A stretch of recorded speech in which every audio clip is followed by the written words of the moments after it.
द्वापर युग का समय चल रहा था। भगवान श्री कृष्ण के रूप में महाविष्णु अपने 8वां अवतार में जन्म ले चुके थे। सभी देवता, भगवान, सुर, ऋषिमुनि भेष बदलकर एक एक करके बाल कृष्ण से मिलने आ रहे थे।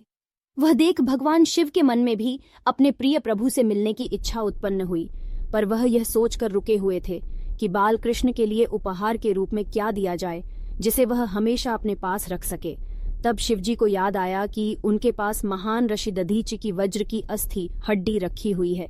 ऋषि दधीचि वह ऋषि है जिन्होंने राक्षस एवं असुरों के संहार के लिए अपनी आत्मा त्याग कर अपनी वज्र की हड्डियां देवताओं को दान दी थी। जिस ऋषि विश्वकर्मा ने कुछ हथियार बनाए थे, उस बची हुई एक हड्डी को तराशकर भगवान शिवजी ने एक अत्यंत सुंदर बांसुरी बनाई।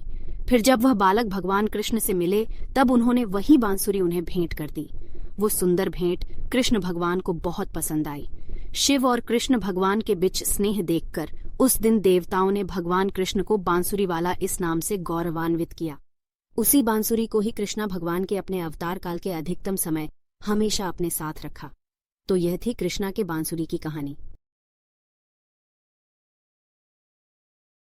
भगवान श्री कृष्ण के सिरदर्द की कहानी। द्वापर युग में घटित कृष्ण और राधा की कहानियां कौन नहीं जानता।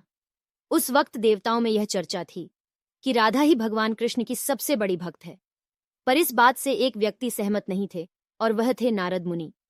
वह अपने आप को ही भगवान कृष्ण का सबसे बड़ा भक्त मानते थे, पर देवताओं में राधा रानी के विषय में चर्चा सुनकर उन्हें जलन महसूस होने लगी थी। नारद मुनि के स्वभाव से भगवान कृष्ण भी अच्छी तरह अवगत थे। एक दिन नारद मुनि कृष्ण भगवान से मिलने द्वारिकापुरी गए थे। उन्हें आता देख भगवान श्री कृष्ण अपना सिर पकड़कर बैठे गए।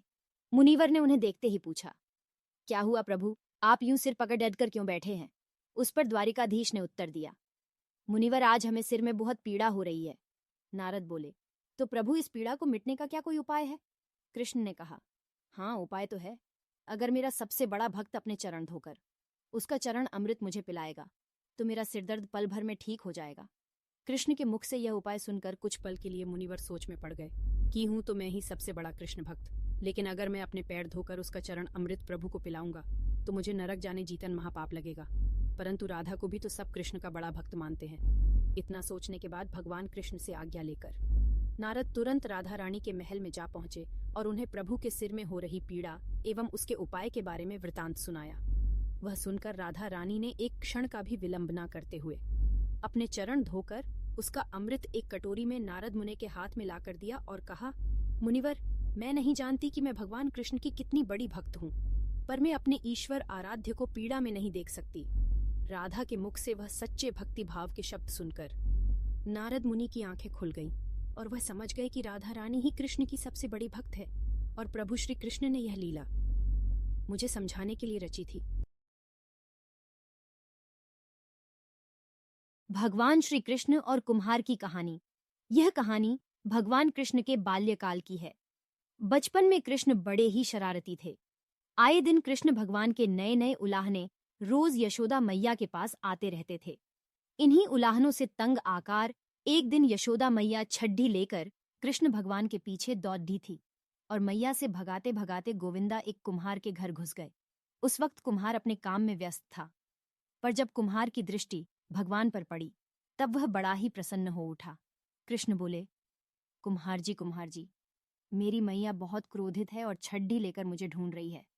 कुछ समय के लिए मुझे कहीं छुपा लीजिए। कुम्हार भगवान श्री कृष्ण के अवतार स्वरूप से ज्ञात था। उसने तुरंत कृष्ण जी को एक बड़े से मिट्टी के गड्ढे के नीचे छुपा दिया। कुछ समय पश्चात जब यशोदा मैया ने वहां आकर पूछा, क्यों रे कुम्हार, क्या तूने मेरे कान्हा को देखा है? तो कुम्हार ने जवाब दिया, नहीं मैया, मैंने नहीं देखा। कुम्हार और यशोदा मैया के बीच हो रहा संवाद भगवान श्री कृष्ण गौर से सुन रहे थे। फिर जब माता यशोदा वहां से चली गई तब कान्हा बोले, कुम्हार जी, मेरी माता यदि चली गई हो तो मुझे इस घड़े से बाहर निकालिए। कुम्हार बोला, ऐसे नहीं भगवान, पहले आपको मुझे वचन देना होगा कि आप मुझे 84 लाख यानियों के बंधन से मुक्त कर देंगे। कुम्हार की बात सुनकर कान्हा जी मुस्कुराए और बोले, ठीक कुम्हार, मैं वचन देता हूँ कि मैं तुम्हें 84 लाख यानियों के बंधन से मुक्ति दे दूंगा। अब तो मुझे बाहर निकालो। कुम्हार बोला, मुझे अकेले को नहीं, महाप्रभु मरे पूरे परिवार को भी 84 लाख यानियों के बंधन से मुक्त करने का वचन दीजिए, तो ही मैं आपको घड़े से बाहर निकालूंगा। इस पर कृष्ण बोले, ठीक भैया, मैं उन्हें भी 84 लाख यानियों के बंधन से मुक्त करने का वचन देता हूं। अब तो बाहर निकाल दो।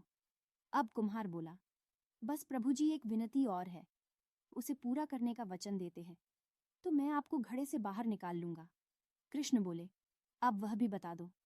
कुम्हार ने कहा, हे प्रभु जी, जिस घड़े के नीचे आप छुपे हैं उस घड़े को बनाने के लिए लाई गई मिट्टी मेरे बैलों पर लाद कर लाई है। आप मेरे उन बैलों को भी 84 लाख यानियों के बंधन से मुक्त करने का वचन दीजिए। कृष्ण भगवान ने कुम्हार का प्राणी प्रेम देखकर उन बैलों को भी मोक्ष देने का वचन दिया। कान्हा बोले, लो, तुम्हारी सभी इच्छाएं पूरी हो गई हैं। अब तो इस घड़े से मुझे बाहर निकल लो। इस बार कुम्हार बोला, अभी नहीं भगवान, बस एक अंतिम इच्छा शेष रह गई है, और वह यह है कि जो भी जीव हम दोनों के बिछ हुए इस संवाद को सुनेगा उसे भी आप इस जन्म और मृत्यु के चक्र से मुक्त कर देंगे। बस ये वचन भी दे दीजिए, तभी मैं आपको इस घड़े से बाहर निकालूंगा। कुम्हार की सच्ची प्रेम भावना देखकर कृष्ण भगवान अति प्रसन्न हुए और उन्होंने कुम्हार को तथास्तु कह दिया। फिर जाकर कुम्हार ने बाल कृष्ण को घड़े से बाहर निकाला